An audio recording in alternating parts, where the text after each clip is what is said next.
Hey, it's Todd Graves. Welcome to the channel today on the driving range. Speaking of the driving range, we're going to talk about, in this entire series, we're going to go through the different types of practice.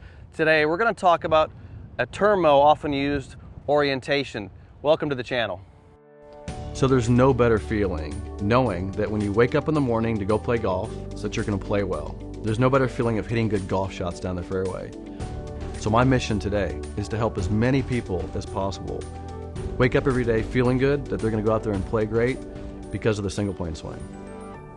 I can get in deep, but I don't want to really get into necessaries and imperturbability, maneuverability, gross energy, key energy, physical energy, mental energy, orientation, administration, enthusiasm, alert attitude of indifference, a strong discipline response, progression of power, expansion of the circle, deltoid muscle in your left shoulder, torso in your legs, elasticity in your body, the axis of your spine, your left brain, your right brain, your kinesthetic mind, your body mind. You got to know what makes you tick, people. You got to, only you know what makes him tick doesn't make him tick. About 6 years ago, I was in Kona, Hawaii, and I was there at the Champions Tour event where they have the year-end wrap-up for the Champions Tour. And I had the privilege of spending time with Tom Watson and some of the players on the practice tee. And it was interesting for me, and as a player myself, understanding the different types of practice. What I want to discuss with you here is the way to use the driving range. There's various ways and things you should be thinking about before you get out here on the range. This isn't just a place to pound golf balls. You can use the driving range to produce the best results and get the most out of your practice. So we're going to discuss practicing here and how we use the range. Just like when I was in Hawaii and I watched the Champions players practice. Now these are guys that have been playing professional golf for a long time, and it was interesting because I was standing on a rope that divided amateur golfers on the right and tour players on the left.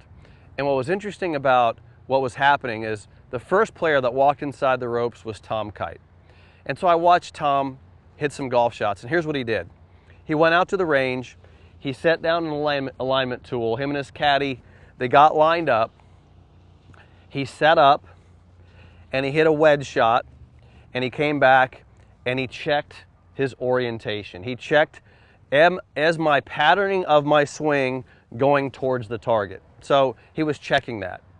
Now I watched Tom Kite, and he was the very first one to get to the range to warm up that day for his round. He wasn't working on his swing. He wasn't technically doing anything.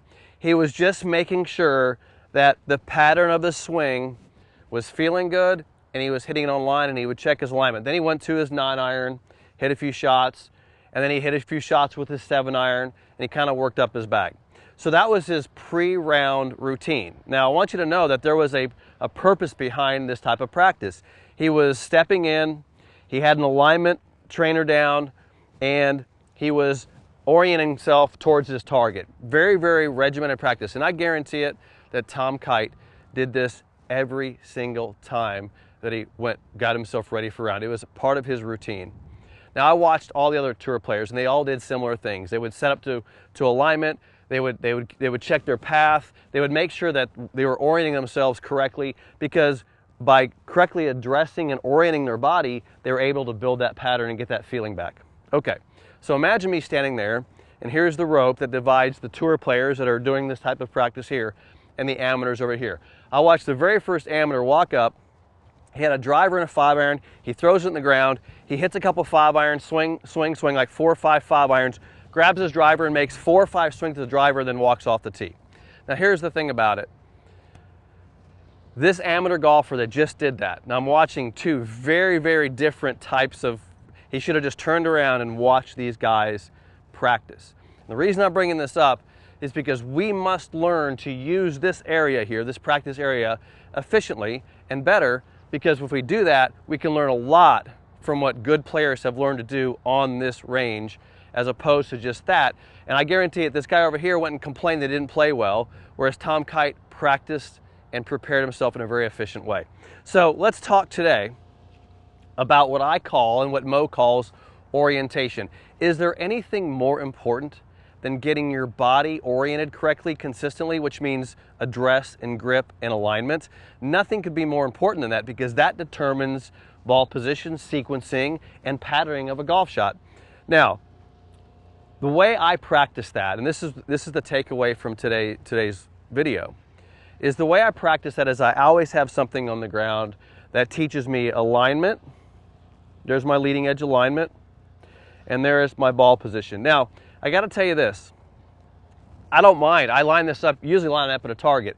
As you set this down, I have a nice alignment at a target. And when I hit a shot, so I'll hit the 7-iron, so I have a 7-iron in my hand, and when I hit this, I can see that 7-iron went exactly at that target, okay? So by just doing this, having a reference for my target, okay, having a reference, and having a tool down that kind of checks me, I can then get a feeling back in my orientation at my address, and then hit, and again, see that's going right at my target. Now, I don't necessarily care that it's going at my target. I know it's going to sound weird. I don't care if it's going at my target. What I care about is making sure my orientation is building a pattern that can get the ball to go to my target. So this consistency in my practice, this ability to consistently get oriented on line, is building a repetitive pattern to that target line. So what's important to me is this area is consistent. They can develop that out there consistently. Just think if I didn't have a target, I might shift this thing to the right. As long as I'm getting this pattern, that's what I'm trying to build. For example, if I was here, I just hit a 7-iron here just now. Let's say I grabbed my 3-iron and there's no target out there for a 3-iron. At least I know that when I hit it, this is the orientation to that pattern. So what I'm saying is, you don't always have to hit at targets, but you want to make sure you're building a consistent pattern, a repetitive pattern based on how your body is aligned and oriented. Now, that is critically important to me, because now this isn't the only thing you do on the range. This isn't the only way to practice. This isn't, and here's what I normally see, and here's the problem with what I'm seeing right down here on the range. There's a half dozen people over here hitting golf balls just down here, is none of them have an alignment trainer down, I don't see. Nope. Most of them have a driver in their hand. So the question you have to ask yourself is this. The question you have to ask is, what's the purpose of their time out there? Are they warming up to play a round of golf? Maybe. Okay, we need to have a way to do that. Are they working on their swing and their alignment? That might be something they need to do. Are they down there working on swing mechanics? Different type of practice. We're going to talk about that one too. I'm not doing that here. That's mechanical stuff. That's a different use of this. Or the other thing is, are they just getting reps in? Like me, sometimes I'll just grab a 7-iron or a 6-iron and just hit 15 golf balls, and all I care about is I get my orientation correct, and all I care about is making my address feel perfect, and again, making my address feel perfect so that I'm getting reps in. And it may just be a day that I'm getting reps in. Just basically set up correctly, get a rep. Set up correctly, get a rep. And I do that a lot, making sure this is all correct, like I just mentioned, and get a rep in for a swing.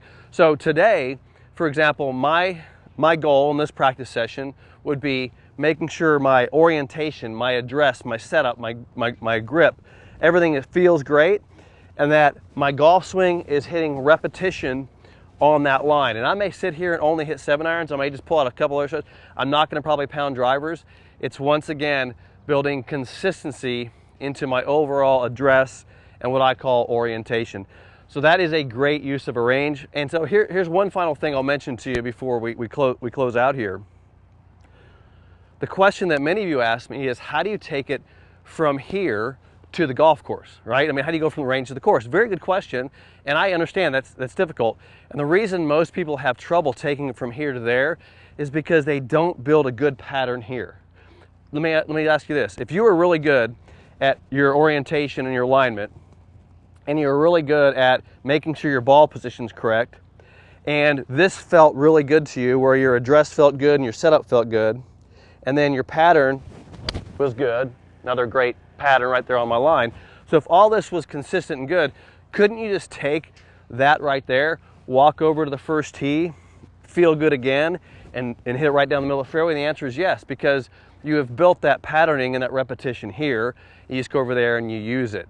That is why, so what people do is here's what happens, and I know you experience this. You're like that group of people down there. Here's what you do. You walk out with a bucket of balls, you put a peg in the ground, you tee up a driver, and you hit one. You don't hit it good. And you keep manipulating stuff until you hit one solid. And all of a sudden you get a feel, and you hit another one solid, you hit another one solid, and all of a sudden you're like, okay, you kind of get a rhythm, right?